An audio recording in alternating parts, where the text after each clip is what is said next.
സിദ്ദിഖിന്റെ രാജിയിലേക്ക് നയിച്ച ലൈംഗിക ആരോപണ കാര്യങ്ങൾ തുറന്നു പറഞ്ഞ നടി മാധ്യമങ്ങളെ കാണുകയായിരുന്നു.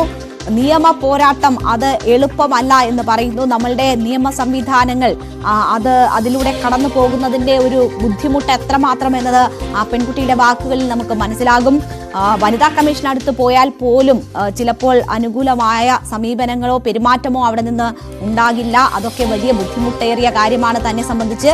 അതുകൊണ്ട് നിയമ പോരാട്ടം അത് ആലോചിച്ച് മാത്രമേ ഉള്ളൂ. മറ്റൊരു ഘട്ടത്തിൽ എപ്പോഴെങ്കിലും അതിന് ഉള്ള ഒരു ഉറപ്പ് തനിക്ക് ലഭിക്കുകയാണെങ്കിൽ, അങ്ങനെ ഒരു സാഹചര്യം ഉണ്ടാവുകയാണെങ്കിൽ ആ ഘട്ടത്തിൽ നോക്കാം എന്നതാണ് ഇപ്പോൾ ആ നടി പറയുന്നത്.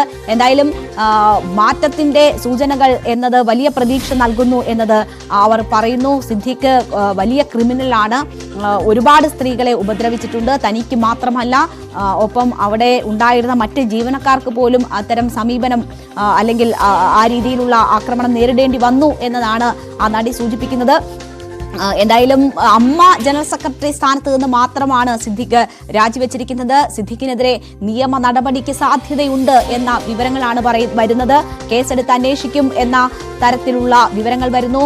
നടിയും ആ ഒരാവശ്യം തന്നെയാണ് മുന്നോട്ട് വെക്കുന്നത്. താൻ പരാതിയുമായി മുന്നോട്ട് പോവുക, അതിന്റെ നിയമ നടപടികൾക്ക് നിന്നുകൊടുക്കുക എന്നത് സാധ്യമാകുമോ എന്നറിയില്ല. കാരണം ഇപ്പോൾ പോലും താൻ ആ രീതിയിലുള്ള ലൈംഗിക അതിക്രമത്തിന്റെ ബുദ്ധിമുട്ടുകൾ അനുഭവിക്കുന്നുണ്ട്.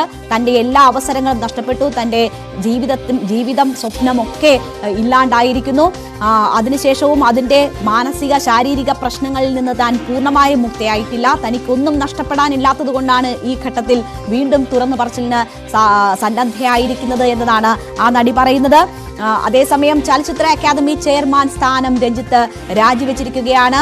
ആരോപണം അടിസ്ഥാനരഹിതമാണ്. ബംഗാളി നടിയുടെ ആരോപണം അടിസ്ഥാനരഹിതമാണ് എന്ന് പറഞ്ഞുകൊണ്ട് സത്യം ഒരു നാൾ പുറത്തു വരുമെന്ന് പറഞ്ഞതുകൊണ്ടാണ് രഞ്ജിത്ത് രാജി സമർപ്പിച്ചിരിക്കുന്നത്.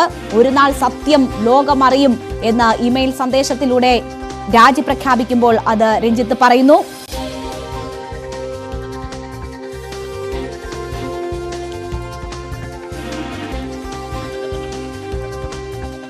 ചലച്ചിത്ര അക്കാദമി ചെയർമാൻ സ്ഥാനം ഏറ്റെടുത്തത് മുതലുള്ള നാളുകളുടെ ശ്രമമാണ് ശ്രീലേഖ മിത്രയുടെ ആരോപണത്തിലൂടെ പുറത്തു വന്നത് എന്നതാണ് രഞ്ജിത്ത് പറയുന്നത്. വ്യക്തി എന്ന നിലയിൽ ഏറ്റ ഡാമേജ് എളുപ്പം മാറില്ല, അത് തെളിയിച്ചേ പറ്റൂ. അതിലെ ഒരു ഭാഗം നുണയാണ്. നിയമ നടപടിയുമായി മുന്നോട്ടു പോകും. താൻ കാരണം സർക്കാരിന്റെ പ്രതിച്ഛായയ്ക്ക് കളങ്കമേൽക്കാൻ ഉദ്ദേശിക്കുന്നില്ല.